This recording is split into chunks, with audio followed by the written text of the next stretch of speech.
নমস্কার বন্ধুরা, Rina's cooking with নেচারে আপনাদের সবাইকে স্বাগত।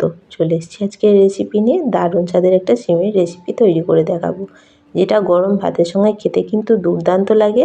আর কিভাবে বানাচ্ছি প্রথম থেকে শেষ অবধি ভিডিওটা দেখতে থাকো, আশা করছি তোমাদের ভালো লাগবে। সিমের তো অনেক রকম রেসিপি আমরা খেয়েছি, কিন্তু এই রেসিপিটা একবার হলেও বাড়িতে বানিয়ে খেয়ে দেখতে পারো। ভাতের সঙ্গে খেতে কিন্তু অসাধারণ লাগে। একবার খেলে কিন্তু বারবার খেতে ইচ্ছে করবে। চলো তাহলে রেসিপিটা শুরু করা যাক। রেসিপির জন্য আমি এখানে বেশ কয়েকটা শিম নিয়ে নিয়েছি। আর শিমগুলো প্রথমে এই দিকে দুদিকে যে মুখের অংশগুলো আছে, শিমের যে একটা আঁশ থাকে এই সুতোর মতো অংশ, দুদিকটা এইভাবে মুখের দিকটা করে কেটে বাদ দিয়ে দিতে হবে। সমস্ত শিমগুলো দুদিকের মুখের অংশ কেটে বাদ দিয়ে পরিষ্কার করে ধুয়ে নিয়েছি।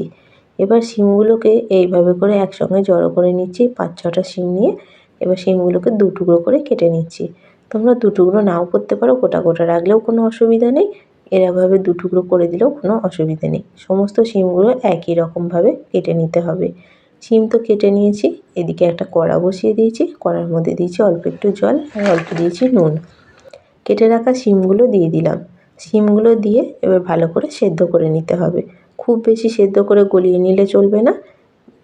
মোটামুটি শিমটা যেন সেদ্ধ হয়ে যায় আর গোটা গোটা থাকে, এরকমভাবে শিমটা সেদ্ধ করে নিতে হবে। দেখো বেশ খানিকক্ষণ ধরে শিমটা সেদ্ধ করে নিয়েছি। ঢাকাটা খুলে নিয়েছি। শিম দেখেছো এরকম গোটা আছে, অথচ সেদ্ধ হয়ে গেছে। এইরকম অবস্থাতেই শিমটা এবার জল থেকে ছেঁকে তুলে নিতে হবে। আমার রেসিপিগুলো তোমাদের কেমন লাগে কমেন্ট করে জানিও। ভালো লাগলে একটা লাইক, কমেন্ট, শেয়ার করে দিও। আর চ্যানেলে নতুন বন্ধু হয়ে থাকলে চ্যানেলটা সাবস্ক্রাইব করার অনুরোধ রইল। শিম তো জল থেকে ছেঁকে তুলে নিয়েছি। শিমের জন্য একটা মশলা তৈরি করব। তার জন্য একটা বাটির মধ্যে নিলাম 1 চামচ পোস্ত, 1 চামচ দিলাম কালো সর্ষে, 1 চামচ দিচ্ছি হলুদ সর্ষে। সমস্ত কিছু একসঙ্গে একটা খুব ভালো করে পেস্ট তৈরি করে নিতে হবে। অপরদিকে কড়া ধুয়ে আবার পরিষ্কার করে নিয়েছি। কড়ার মধ্যে দিলাম বেশ খানিকটা সর্ষের তেল।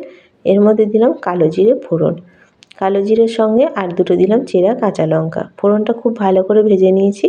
এই শিমের রেসিপিটা করবো আছে রসুন দিয়ে, তাই কয়েক কোয়া রসুন এখানে থেতো করে নিয়েছি। তোমরা গ্রেট করেও নিতে পারো, অথবা কাঁচা লঙ্কা আর রসুন একসঙ্গে থেতো করেও নিতে পারো।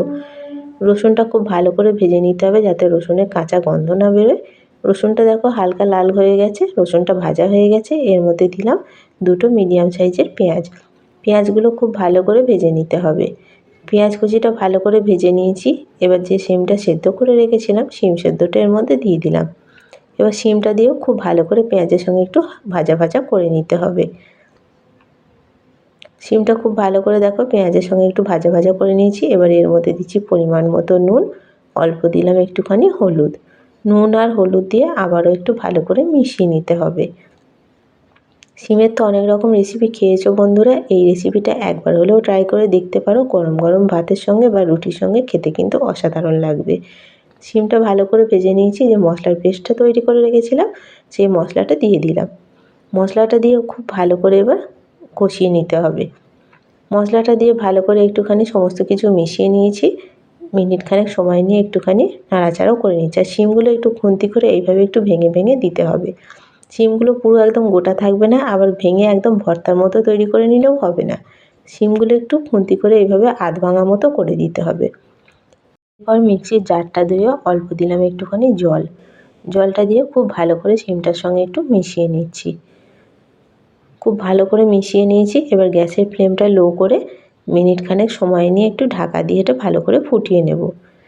মিনিট খানেক সময় নিয়ে ঢাকা দিয়ে ফুটিয়ে নিয়েছি। ফুটিয়ে নেওয়ার পর ঢাকাটা খুলে নিলাম। এবার খুব ভালো করে আবারও সমস্ত কিছু একসঙ্গে একটু নাড়াচাড়া করে নিতে হবে।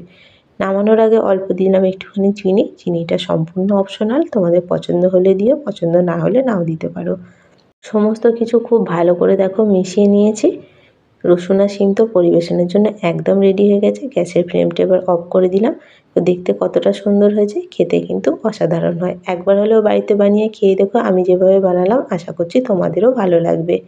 শিমের এই রেসিপিটা তোমরা ভাত বা রুটির সঙ্গেও খেতে পারবে, খেতে কিন্তু দুর্দান্ত লাগবে। রেসিপিটা কেমন লাগলো কমেন্ট করে জানিও। ভালো লাগলে লাইক, কমেন্ট, শেয়ার করে দিও। পাশে থাকা বেল আইকনটা অবশ্যই প্রেস করে দেবে। আমার চ্যানেলে নিত্য নতুন ভিডিও আপলোড করলে ভিডিও নোটিফিকেশান সবার আগে তোমাদের কাছে পৌঁছে যাবে।